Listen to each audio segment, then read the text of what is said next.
नमस्कार दोस्तों, मैं विनय दुबे मुंबई से। जब मैंने घोषणा की थी कि मैं उत्तर प्रदेश आ रहा हूं और पूर्व विधायक मुख्तार अंसारी जिनका कार्डियक अरेस्ट की वजह से बांदा के मेडिकल अस्पताल में देहांत हुआ, उनके घर मोहम्मदाबाद गाजीपुर जाऊंगा, इसकी मैंने घोषणा सोशल मीडिया पर की थी। उसके बाद लगातार मुझे थ्रेट्स मिल रही थी, धमकियां मिल रही थी कि बाबू उत्तर प्रदेश मत आ जाइयो, यहाँ मत आना, यहाँ पे फलाने हैं ढिमकाने हैं, यहाँ पे आओगे तो वापस नहीं जाओगे। मैंने वो चैलेंज मंजूर किया और मैंने बाकायदा सोशल मीडिया पर ये डाला कि मैं मुंबई से निकला हूँ और उत्तर प्रदेश आ रहा हूँ, रोक सको तो रोक लो। मैं उत्तर प्रदेश गया, बाकायदा वहाँ 4 दिन रहा। मैंने ये पहले से तय माना हुआ था कि रमज़ान महीने का जो पाक महीना चल रहा है उसके जो आखिरी जुम्मा होगा उस दिन मैं मुख्तार अंसारी के घर पहुंचूंगा, उनके परिवार को अपनी तरफ से शोक संवेदनाएं दूंगा, ताकि विश्व के अंदर, भारत के अंदर ये मैसेज जाए कि मुख्तार अंसारी के साथ केवल मुसलमान ही नहीं है। हमारे सनातन धर्म में, मेरे हिंदू धर्म में ये कहा गया है कि भले आपकी लाख दुश्मनी हो, आपके सामने वाला व्यक्ति ने बहुत ही गलत कृत्य किए हों, बहुत ही समाज में उसका बहुत ही नाम हो, बदनाम हो, चाहे जो हो, लेकिन जब उसका देहांत हो जाता है तो उसके बाद वो सारी मर्यादाएं, वो सारे आरोप प्रत्यारोप खत्म हो जाते हैं। जब इंसान की सांसें रुक जाती है, वो अपने अंतिम पड़ाव पर होता है, अपने आखिरी मुकाम पर होता है, तो उस समय भले कितनी भी दुश्मनी हो, कितनी भी नफरतें हो दिल में, जाकर जनाजे में कंधा देना चाहिए। चिता जलाते समय वहाँ पर जाकर उसकी आत्मा के शांति के लिए प्रार्थना करनी चाहिए। ये मेरे संस्कार रहे हैं, ये मेरा धर्म कहता है कि चाहे मृत्यु किसी की भी हो, शोक संवेदनाएं प्रकट की जा सकती है, चाहे उसे आप किसी भी नज़रिए से देखते हैं। उसको मानते हुए मैं पहुंचा, मोहम्मदाबाद भी गया। बाकायदा सोशल मीडिया पर मैंने डाला कि मैं आज मोहम्मदाबाद पहुंचूंगा। मैं वहां अकेले गया, ये भी नहीं था कि मेरे साथ गाड़ियां चलती हैं, मेरे सुरक्षा रक्षक होते हैं, उत्तर प्रदेश पुलिस की तरफ से भी सुरक्षा मिली हुई है, वो सारे मैंने हटा दी। मैं देखना चाहता था कि किसकी माई ने दूध पिलाया है, जो मेरे संवैधानिक अधिकार को, मेरा ये पूरा भारत है और मैं भारत का, और मैं अपनी स्वतंत्रता के आधार पर कहीं भी जा सकता हूँ, कहीं भी किसी से भी मिल सकता हूँ, ये मेरे संवैधानिक अधिकार हैं, इससे मुझे कौन छीन सकता है। उसको देखने के लिए, उसे ट्रायल करने के लिए मैं मोहम्मदाबाद गया, गाज़ीपुर गया। वहाँ पर मुख्तार अंसारी के परिवार से मिला, माननीय सांसद अफजाल अंसारी जी से भी मिला, जिनसे मैं पिछली बार सन 2011 में मिला था, उन्हीं के घर पे होली के दौरान। उसके बाद उनके, मुख्तार अंसारी के बेटे उमर जी से मुलाकात हुई। उसके बाद में शोएब जी से भी मुलाकात हुई, तमाम लोगों से, परिवार के सदस्यों से मुलाकात हुई। करीबन 15-20 मिनट मैं वहाँ पे था। उसके बाद मैं वापस वाराणसी होते हुए मुंबई आ गया।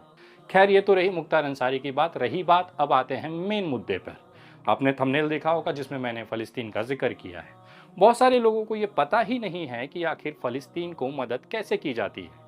बहुत सारे लोगों को ये लगता है कि फ़लस्तीन एम्बेसी में चले जाएंगे, वहाँ पर पैसे जमा करा देंगे, रसीद ले लेंगे, तो फ़लस्तीन को वो पैसे गाज़ा पट्टी में पहुँच जाएगा और वहाँ के बच्चे निवाला पा जाएंगे, भूखे पेट हैं, उनको आराम मिल जाएगा, घाव लगी है तो मरहम मिल जाएगा।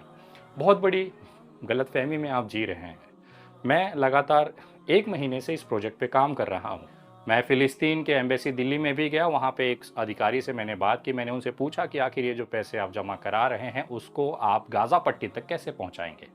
उन्होंने बाकायदा से जवाब दिया कि वहाँ पर राशन और बाकी मेडिकल एड्स वहाँ पे पहुँचाई जा रही है हमारे माध्यम से, और इसका पूरा पैसा वहाँ पर हम इंतज़ाम कर रहे हैं। लेकिन जब मैंने टेक्निकली उनसे पूछा कि एक बात बताइए कि अगर मैं मैप खोलता हूँ, अगर आपके स्क्रीन पे मैप दिख रहा होगा तो इसमें आप देखेंगे कि जो इज़राइल है वो फ़िलिस्तीन के एम्बेसी के अधिकारियों और गाज़ा पट्टी के बीच में एक बड़े तादाद एरिया को कवर करता है।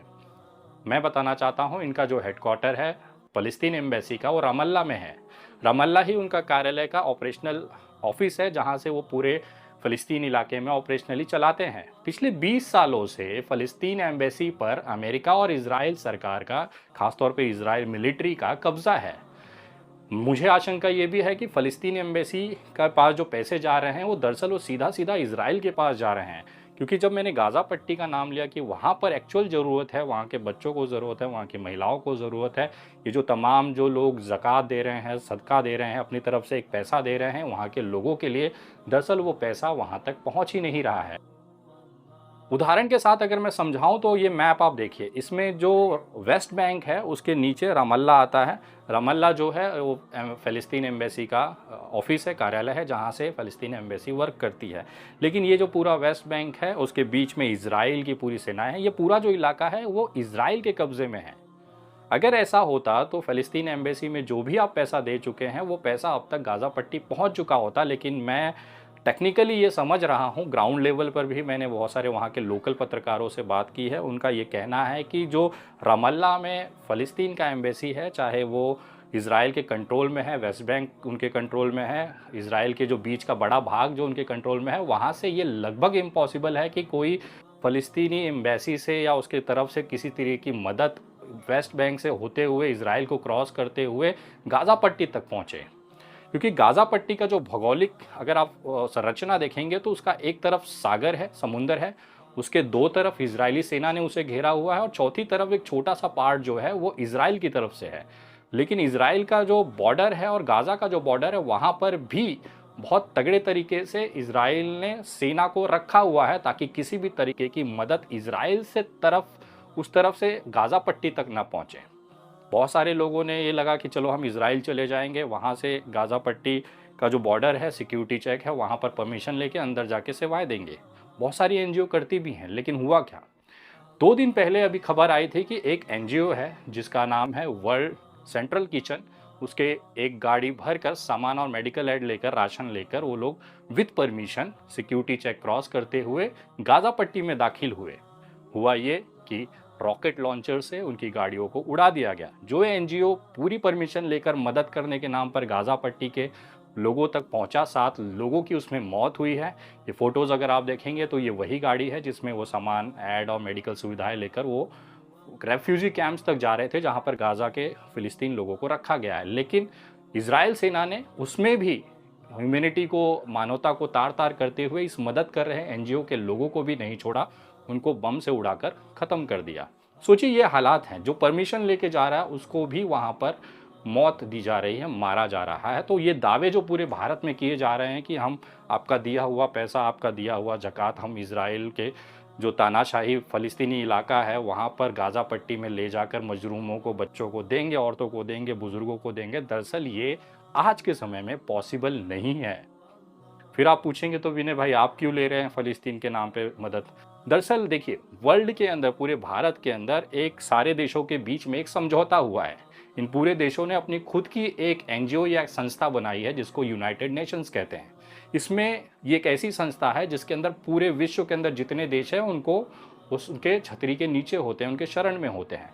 यूनाइटेड नेशन इकलौता ऐसा ऑर्गेनाइजेशन है जो ये कहता है कि अगर कहीं युद्ध चल रहा है तो इकलौती ये संस्थान है जो ग्राउंड पे जाकर मदद करेगी। इसके अधिकारियों को किसी भी तरीके की रोक टोक नहीं है, इनके अधिकारियों के पास पूरी परमिशन होती है कितना भी युद्ध चल रहा हो। लेकिन यूनाइटेड नेशन या उसकी तरफ से केयर सेंटर्स हैं, डब्ल्यू हेल्थ ऑर्गेनाइजेशन है, ये सब उसी के अंडर में आते हैं और ये लोग जाकर ग्राउंड लेवल पर कैंप्स लगाते हैं। जो वॉर में, युद्ध में, तकलीफ में लोग हैं, चोटिल लोग हैं, उनका इलाज करते हैं, मेडिकल एड देते हैं, जिनको भोजन चाहिए तो उसके लिए किचन चलाते हैं, वहाँ पर भोजन बनाते हैं और बांटते हैं। इकलौती ऐसी संस्थान है यूनाइटेड नेशन जो लगातार इस तरह के युद्ध कैंपों में जाकर अपना वहाँ पर मानवता को संभालती है, लोगों को संभालती है, उनके भूखे पेटों को निवाला देती है। और ये पूरे प्रोग्राम इकलौता वर्ल्ड में ऐसी संस्था है जो युद्ध के दौरान भी ये संस्थाएं वहाँ पर जाकर काम कर सकती है। उनके पास उतनी क्षमता है, उनके परमिशन है, उसकी उनकी शक्ति है। लेकिन इसके अलावा वर्ल्ड में बहुत सारी ऐसी ऑर्गेनाइजेशन है जो अलग अलग युद्ध क्षेत्रों में काम कर चुकी हैं और करती भी हैं। लेकिन गाज़ा पट्टी के हालात अलग हैं। यहाँ पर इजराइल को भी यूनाइटेड नेशन के सामने झुकना पड़ता है, यूनाइटेड नेशन की बातों को मानना पड़ता है। इवन हालात ये हैं कि जब यूनाइटेड नेशन की गाड़ियाँ इजिप्ट से होते हुए गाज़ा पट्टी एंटर करती हैं तो इजरायली सैनिकों को उस गाड़ियों को प्रोटेक्शन देना पड़ता है, क्योंकि उसमें पूरे विश्व के जो देश हैं उनकी मंजूरी होती है कि ये एड, जो ये राशन है या मेडिकल दवाएं हैं, ये गाज़ा पट्टी के ज़रूरतमंद लोगों तक पहुंचना चाहिए। ये वो तरीका है जिससे आपका मेहनत का पैसा सही तरीके से गाज़ा पट्टी के लोगों तक पहुंचेगा, मासूम बच्चों तक पहुंचेगा, सही तरीके से उनको इलाज होगा, उनके भूखे पेटों को निवाला मिलेगा। दिल्ली के बहुत सारे व्हाट्सएप ग्रुपों में मेरी फ़लस्तीन को मूवमेंट को लेकर बहुत बड़े-बड़े लेख लेकर लोगों को शेयर किया जा रहा है। मेरी फ़ोटो लगाकर ये बताई जा रही है कि इन जैसे लोगों से दूर रहिए, मुसलमानों का जो पैसा है ये सिर्फ़ खाने के लिए आते हैं, इनका सिर्फ़ यही काम है कि लोगों से वसूली किया जाए। इमोशनल वीडियोज़ बनाकर विनय दुबे लोगों से इस तरह के मदद के नाम पर पैसे ले रहे हैं और अपने अय्याशी 5 स्टार होटलों और बढ़िया गाड़ियों में ऐश कर रहे हैं। भाई साहब, अगर मुझे ऐश करना होता तो आपको बता दूं, मुझे इस तरह की चीज़ें करने की ज़रूरत नहीं है। मैं सेटल्ड आदमी हूं मुंबई में, आज से 5 साल पहले जगुआर लेके चलता हूं बिना आपके मदद के। मैं अपने आप को अपने हाथों की मेहनत के ऊपर इतना विश्वास रखता हूं कि मैं दुनिया में कोई भी चीज़ खरीद सकता हूं, कुछ भी कर सकता हूं। मुझे नहीं फ़र्क पड़ता फ़लस्तीन के जो लोग हैं वो मर रहे हैं, उनके लोगों के सामने क्या दिक्कतें हैं। छोटे बच्चे अनाथ हो रहे हैं, महिलाओं को जो सैनिटरी पैड नहीं मिल रहा, गंदे कपड़े वो लगा रहे हैं, बुज़ुर्गों को गोलियां मार दी जा रही है, उनके घाव पर इलाज नहीं हो पा रहा, उनके घाव सड़ रहे हैं। मुझे क्या फ़र्क पड़ता, मैं तो आपकी कौम से भी नहीं आता। मैं वो इंसानियत पालता हूँ जिससे ये तकलीफ़ें नहीं देखी गई। इससे पहले भी मैंने बहुत सारे कैंप चलाए, बहुत सारे लोगों तक वो मदद पहुंचाई है, क्योंकि मेरे दिल के अंदर वो मानवता, इंसानियत है। मैं जात और धर्म नहीं देखता। लेकिन जब आपको अगर इतनी ही तकलीफ है तो मैं कहता हूं कि भैया ये जिम्मेदारी आप खुद उठाइए। अब विनय दुबे पे आश्रित मत रहिए, लेकिन सही तरीके के साथ सही जगह वो जानकारी या वो मदद पहुंचनी चाहिए जिसके लिए लोगों ने उम्मीद कर कर आपकी तरफ वो मदद का हाथ बढ़ाया है। लेकिन हो क्या रहा है, वो सारे मदद, चलिए विनय दुबे गलत है, मैं मानता हूँ आपकी बात कि चलो आपके कौम से नहीं हूँ, सिर्फ मेरी इतनी गलती है कि मैं आपके कौम से नहीं हूँ और इस तरह की मदद करने के लिए मैं अगर आता हूँ तो कुछ ऐसे मुसलमान हैं जिनको ये बर्दाश्त नहीं होता कि एक गैर मुसलमान इंसान हमारी मदद कैसे कर सकता है। होता है, हर समाज में ऐसे लोग हैं, हमारे भी हिंदू समाज में ऐसे बहुत सारे लोग हैं जिनको ये तकलीफ होती है कि आखिर विनय दुबे मुसलमानों के लिए आवाज़ क्यों उठाता है, लड़ता क्यों है। मेरे को सोशल मीडिया पर बदनाम किया जाता है, बहुत सारी गालियाँ दी जाती है, लेकिन मैं सब अवॉइड करता हूँ, क्योंकि मुझे पता है कि अगर मेरे मदद की अपील से या मेरी मेहनत से किसी छोटे से बच्चे के पेट में निवाला जा रहा है तो मेरी मेहनत सफल है। अगर किसी बुजुर्ग के घाव पर जो कि सड़ रहा था उस पर अगर दवाइयाँ लग जाएगी, मरहम लग जाएगी, तो मैं ऐसे बदनाम होने के लिए तैयार हूँ। आप करिए बदनाम, लेकिन हो क्या रहा है, ये बदनामी करने के बाद भी आप लोग मदद तो कर ही नहीं रहे हैं। चलिए आप बदनाम करते और मदद करते तो मुझे भी अच्छा लगता कि चलो कम से कम मेरे इस मुहिम के बाद किसी का तो ज़मीर जागा, वो आगे आया और जाकर उन्होंने मदद किया। मैं पूछना चाहता हूँ, कांग्रेस में बहुत बड़े बड़े शायर जो आज राज्यसभा सांसद हैं, इतने बड़े पार्टी के राहुल गांधी के करीबी हैं, क्या वो मुख्तार अंसारी के घर गए? वो तो उसी कौम से आते हैं ना, क्यों नहीं गए? विनय दुबे आखिर इतना रिस्क लेके, इतना डेंजर थ्रेट्स लेने के बाद भी वहां पर पहुंचा। आप तो राज्यसभा के सांसद थे, आप क्यों नहीं पहुंचे मुख्तार अंसारी के घर? जब मुख्तार अंसारी जिंदा थे तो उनके शायराना मुशायरे में जाकर वहां पर बड़ी बड़ी शायरियां करना, उनको अपना अब्बू बता देना, जान बता देना, सब कुछ कर देना चलता था। लेकिन जैसे ही उसकी आंखें बंद हुई, शायर साहब गायब हैं। यहाँ तक कि वो ये अपना फ़र्ज़ भी नहीं समझते कि चलो शायर और मुशायरा वो अलग बात है, आपके व्यक्तिगत संबंध अलग बात है, लेकिन आप एक राज्यसभा सांसद हैं। एक व्यक्ति की मृत्यु हुई है जिस पे आरोप, जिनके ऊपर ये शंका व्यक्त की जा रही है कि उनको ज़हर देके मारा गया है। तो एक सांसद का फ़र्ज़ होता है कि आपके कौम का व्यक्ति मरा है, उसको जाकर सांत्वना देनी चाहिए, उसके लिए जाँच के लिए आवाज़ उठाना चाहिए। लेकिन कोई रिएक्शन नहीं। तकलीफ ऐसे लोगों को है कि आखिर विनय दुबे क्यों पहुंच जाता। मैं एक बहुत साधारण, बहुत छोटा सा सामाजिक कार्य करता हूँ, मुझे एक इंसानियत की वजह से मुझे तकलीफ होती है और मैं चला जाता हूँ। मुझसे नहीं देखा जाता, इसलिए जाता हूँ कि देश के मुसलमानों को ये नहीं लगना चाहिए कि वो अकेले हैं। हम जैसे करोड़ों हिंदू भाई हैं जो उनके साथ में हाथ से हाथ पकड़कर, उनके साथ कंधे से कंधा मिलाकर खड़े हैं। सिर्फ वो जो भावना है उनके अंदर कि आप अकेले नहीं हैं, हम जैसे करोड़ों लोग आपके साथ हैं, उसको जिंदा रखने के लिए विनय दुबे रिस्क लेकर ये सारी चीज़ें करता है। लेकिन जिसको आप जिम्मेदार पद पे बिठा देते हो उनसे क्यों नहीं पूछते ये चीज़? फ़लस्तीन के लिए सांसद जी ने क्या किया, या बहुत सारे ऐसा, मैं किसी सांसद पे आरोप नहीं लगा रहा हूँ, बहुत सारे ऐसे नेता हैं जिनको आपने रहनुमा बनाया, लेकिन जब आपको सही में ज़रूरत होती है ये सब गायब हो जाते हैं। क्यों? मैं अगर अपना छोटा सा प्रयास करता हूं तो आपको क्यों बुरा लग रहा है? ठीक है, आप बुरा लगता है अपने घर रहिए, लेकिन मेरा काम करने का तरीका यही है।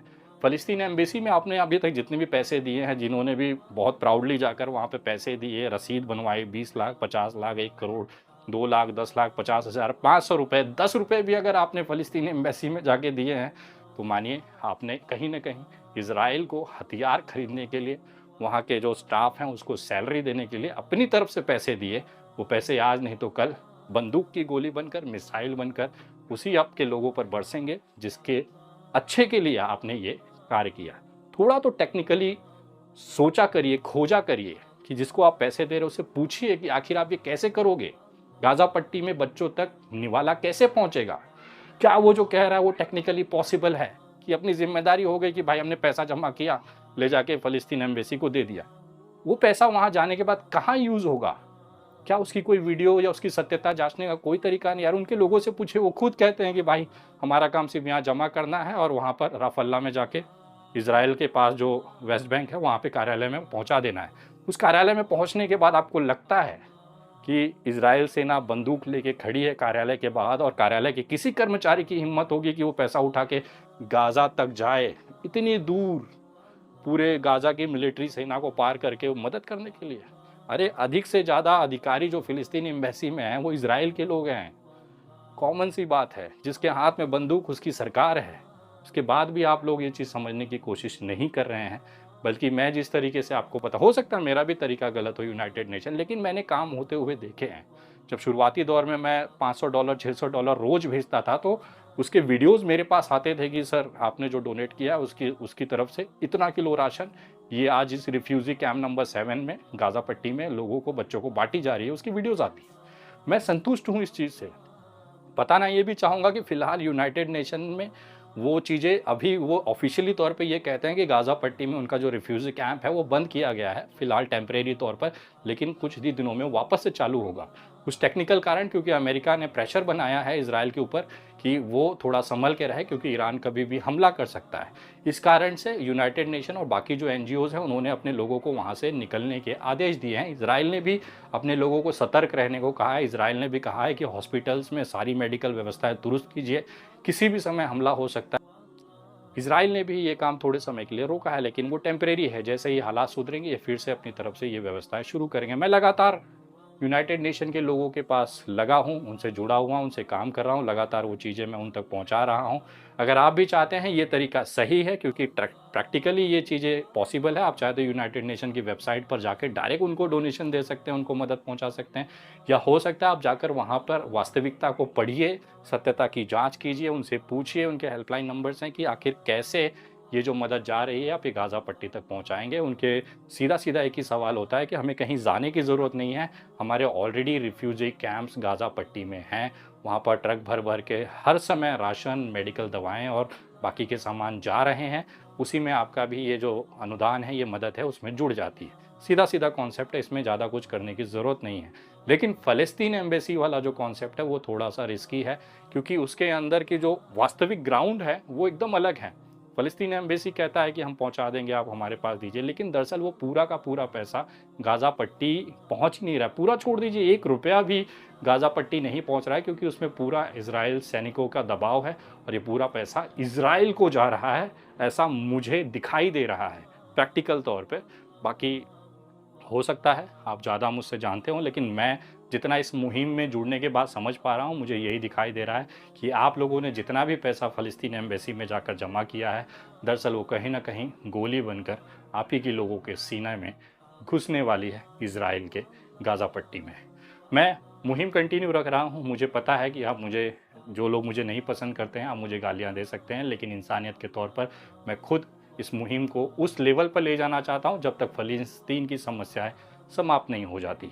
अगर आप भी इस मुहिम में जुड़कर मदद करना चाहते हैं तो आप मेरे गूगल पे, फ़ोनपे, पेटीएम नंबर 9820898898 इस नंबर पर कर सकते हैं। अगर ये फ़ेल्ड दिखाता हो या नहीं हो रहा है तो आप मेरे दूसरे यूपीआई नंबर 9152898898 इस नंबर पर कर सकते हैं। क्यूआर कोड आपको स्क्रीन पे दिखाई दे रहे होंगे, ये वेरीफाइड है। एक एचडीएफसी बैंक का है, एक येस बैंक का है, जिसमें आपको मेरा नाम विनय दुबे दिखाई देगा। स्पेशली करंट अकाउंट है और इसी चीज़ के लिए बनाया गया है। बीच में मेरे अकाउंट्स को फ्रीज़ कर दिया गया था, क्योंकि कुछ लोगों को नहीं समझ में आ रहा था या उनको बुरा लग रहा था कि एक हिंदू हो के कैसे मुस्लिम देशों के लोगों के लिए आवाज़ उठा रहा है, मदद कर रहा है। उन्होंने रिपोर्ट्स की और वो अकाउंट्स को ब्लॉक कराया। लेकिन अब सब कुछ सही है, आप चाहें तो इन दोनों में से किसी भी अकाउंट पर अपनी तरफ से आर्थिक मदद भेज सकते हैं। मुझे अगर कभी भी लगा कि यूनाइटेड नेशन भी इज़राइल की तरफ जाकर या अमेरिकी सैनिकों को मदद लेकर या अमेरिका के दबाव में आकर सही तरीके से काम नहीं कर रहा है, तो मैं उसी मोमेंट इस मुहिम को रोक दूंगा और खुद से प्रयास करूंगा कि और कौन सी ऑर्गेनाइजेशंस हैं जो ग्राउंड पे हैं और वहाँ पर मदद पहुँचा सकती है, मैं उसके माध्यम से इस पूरे मदद को रूट करूँगा। लेकिन मेरा तब तक ये मुहिम चलेगी जब तक ये पूरा फ़िलिस्तीन का जो गाज़ा पट्टी में तानाशाही है या खून खराबा है या बच्चों के साथ वाहियातपन है, ये जब तक रुकता नहीं तब तक मेरी मुहिम चलती रहेगी। निवाला उन तक पहुँचाना मेरा काम है, मैं करता रहूँगा। बुज़ुर्गों के घाव पर मरहम लगाना मेरा काम है, वो मैं करता रहूँगा। मैं भले आपके मज़हब से नहीं हूँ, आपके दीन से नहीं हूँ, धर्म से नहीं हूँ, लेकिन एक इंसानियत, हम सब का एक ही धर्म है। आप चाहे उसे कुरान में पढ़ें, चाहे मैं उसे गीता में पढ़ूँ, मेरा वो धर्म मुझे ये सिखाता है कि किसी भी रोते हुए बच्चों के आँसू पोंछिए, किसी के घाव पर मरहम लगाइए, किसी भी बिलखती हुई औरत की आँखों को पूछिए। ये मेरा धर्म, ये मेरा इंसानियत कहता है और मैं अपने काम में लगा रहूँगा। बहुत सारे लोग कहते हैं कि विनय भाई इजिप्ट जाकर, मिस्र जाकर, वहाँ से भी उसके बॉर्डर से क्रॉस कर कर मदद पहुँचाई जा सकती है। मैं आपको कहना चाहता हूँ ये सब बातें केवल कहने के लिए हैं। एक्चुअल ग्राउंड लेवल पर इज़राइल सेना आपको अलाउ नहीं करती है। लोगों ने ये तक बताया, छोटे-छोटे बच्चों ने वीडियोज़ बनाए हैं कि जो वहाँ पर बाड़ें लगाई गई हैं, तार बिछाए गए हैं बॉर्डर्स पे इजिप्ट और गाज़ा पट्टी के, उसमें बहुत जगह भी है जिससे आराम से इजिप्ट से सामान भेजा जा सकता है। लेकिन उसके बावजूद भी गोलियों की बौछार इतनी है कि किसी भी तरीके से इज़राइल नहीं चाहता कि गाज़ा पट्टी में किसी भी तरीके से कोई मदद पहुँचे। हो सकता है ये वीडियो आपको तकलीफ़ दे सकती है, आपके इरादों को उदासी भर सकती है, लेकिन मेरा वास्तविकता आपको दिखाना बहुत ज़रूरी है। आप खुद भी रिसर्च करिए, गूगल करिए, कॉन्टैक्ट नंबर सारे सबके अवेलेबल हैं। आप उस पे फ़ोन करके खुद बात करिए, आपको वास्तविकता समझ में आ जाएगी। मैं 1 महीने से इस प्रोजेक्ट पे हूँ, इसलिए पूरी डिटेल्ड में ग्राउंड रिपोर्ट आप तक पहुँचा रहा हूँ। आपकी नज़रों में मैं बुरा हो सकता हूँ, लेकिन मैं अपनी मुहिम लगातार जारी रखूँगा। जिसे बुरा लगे, जिसको बदनाम करना है, वो करता रहे। भगवान आपको सद्बुद्धि दे। अगली वीडियो बहुत जल्द, तब तक जय हिंद, जय महाराष्ट्र।